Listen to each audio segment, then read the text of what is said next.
Bismillahirrahmanirrahim.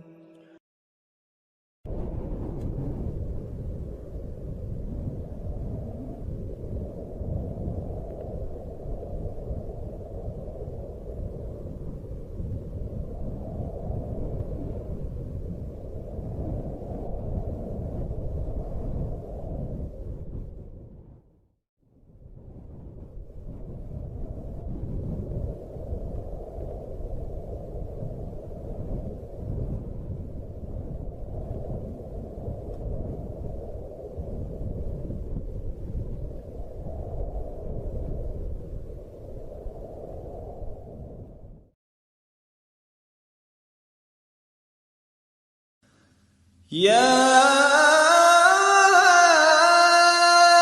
ayyuhan nabiyyu inna arsalnaka syahidan wa mubasysyiran wa nadhiran wa da'iyan ila Allah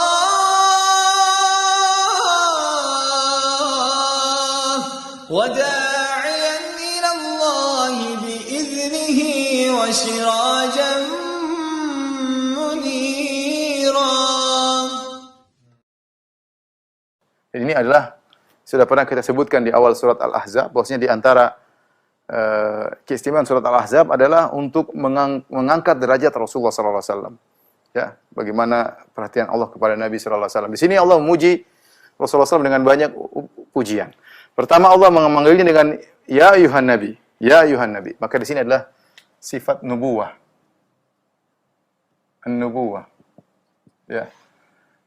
Yaitu pembawa kabar yang penting, nabi ya. Kemudian inna arsalnaka, sungguhnya kami mengutusmu. Ini rasul. Muhammad sebagai rasul.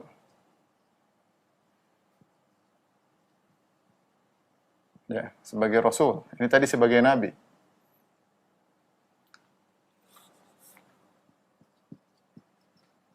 Jadi Rasulullah SAW mengumpulkan dua sifat nabi dan rasul. Kita tahu tidak semua nabi adalah rasul. Kalau rasul pasti nabi, tapi tidak semua nabi adalah rasul karena kedudukan rasul lebih tinggi daripada nabi.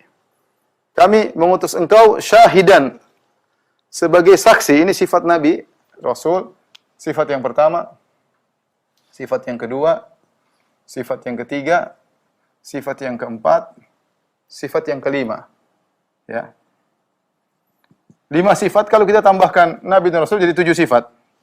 Dalam satu ayat Allah sebutkan tentang 7 sifat Nabi SAW, tapi kita fokus pada yang 1, 2, 3, 4, 5 ya. 1, 2, 3, 4, Munira 5. Ya. Baik, adapun saksi, kata para ulama, Rasul SAW sebagai saksi, yaitu menjadi saksi di antaranya di dunia dan di akhirat. Di dunia, yaitu Rasulullah SAW menjadi saksi atas kebenaran kitab-kitab terdahulu, kebenaran nabi-nabi terdahulu, dan menjadi saksi apa-apa saja yang telah diselewengkan dan dirubah. Karena semua yang tidak sesuai dengan standar Al-Quran, ya, dari isi kitab-kitab terdahulu berarti telah diselewengkan. Makanya, wa musaddiqan lima baina yadayhi minal kitab wa muhaiminan alaih. Musaddiqan lima baina yadayhi minal kitab wa muhaiminan alaih, yaitu sebagai hakim, ya, sebagai syahid, sebagai hakim. Muhaiminan diartikan hakim, diartikan syahid. Maksudnya Rasulullah dia menyaksikan bahwasanya nabi-nabi terdahulu pernah diutus oleh Allah Subhanahu wa taala. Oleh Allah Subhanahu wa taala. Rasulullah membenarkan. Kemudian juga ajaran-ajaran nabi terdahulu juga Rasulullah SAW membenarkan. Tetapi ada yang telah dirubah, Rasulullah juga disaksi, itu sudah berubah. Kesyirikan yang mereka lakukan di antara perubahan, dan ini adalah fungsi Nabi sebagai saksi di dunia. Adapun Nabi sebagai saksi di akhirat, Allah juga sebutkan, wa kaifa idza ji'na min kulli ummatin bi syahid wa ji'na bika 'ala haula'i syahida. Allah sebutkan nanti pada hari kiamat kelak, Allah datangkan setiap umat ada saksinya, yaitu nabi-nabi masing-masing umat. Wa ji'na bika 'ala haula'i syahida, dan kami jadikan engkau sebagai saksi bagi umatmu. Dan Nabi di hari kiamat kelak akan menjadi saksi bagi umatnya, ya, bahwasanya mereka beriman kepada Nabi sallallahu alaihi wasallam, dan juga Nabi menjadi saksi bagi nabi-nabi yang lain. Ketika Nabi Nuh menjadi saksi bagi umatnya membohong, menyatakan Nuh bohong, maka Rasulullah menjadi saksi untuk Nabi Nuh dan untuk nabi-nabi yang lain bahwasanya nabi-nabi ini telah menyampaikan dakwah mereka kepada umatnya, hanya saja umatnya tidak mau terima.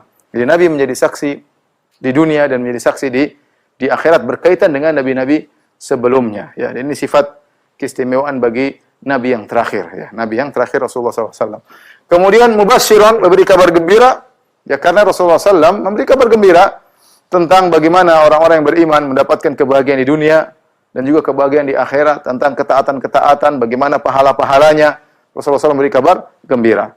Dan didahulukan kabar gembira, meskipun Rasulullah SAW juga memberi peringatan kepada umat manusia seluruhnya tentang barang siapa yang tidak mengikuti ajaran Allah Subhanahu wa taala, ajaran Rasulullah SAW, maka mereka akan sengsara di dunia sebelum di akhirat. Bahwasanya ada adab yang pedih menanti mereka. Sebagaimana Rasulullah SAW ketika mengumpulkan orang-orang Quraisy, kemudian Rasulullah SAW mengatakan, "Fa inni nadhiru lakum baina yaday adzabin syadid." Sungguhnya aku adalah pemberi peringatan kepada kalian, jika kalian tidak beriman, di depan kalian ada adab yang pedih yang akan menimpa kalian.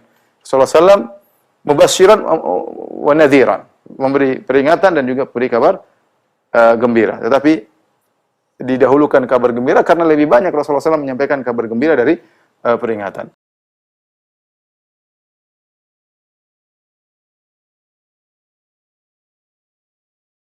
Di dalam sebuah hadis yang diriwayatkan oleh Abu Hurairah bahwa Rasulullah SAW bersabda, barang siapa yang melihatku di saat tidur, maka seakan-akan dia melihatku pada saat terjaga dan syaitan tidaklah dapat menyerupaiku.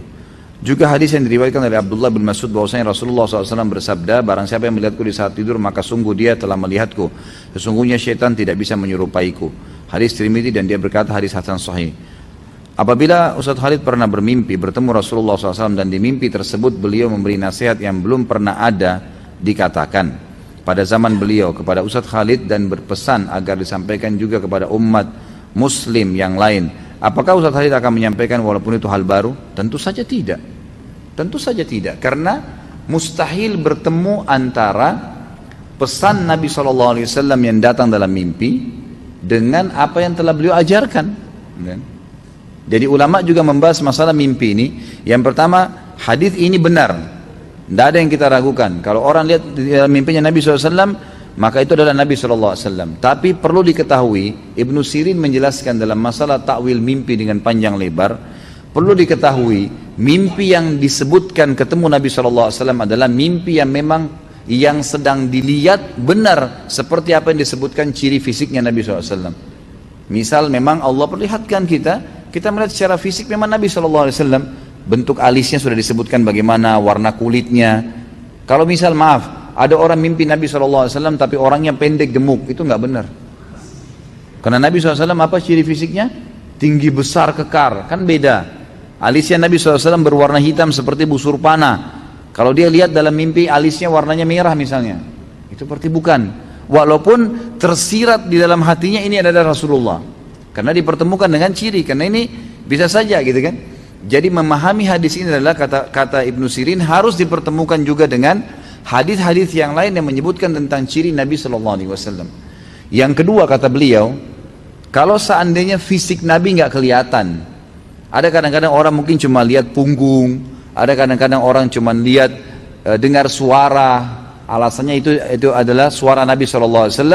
Maka kata Ibnu Sirin harus dilihat pesan yang disampaikan itu, apakah pesan sesuai dengan pesan Nabi SAW di zamannya atau bukan.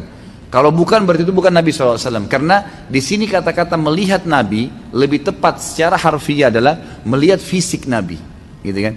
Melihat memang Nabi SAW, melihat Nabi SAW memang betul-betul seperti itu, gitu kan? Walhamdulillahi Rabbil Alamin.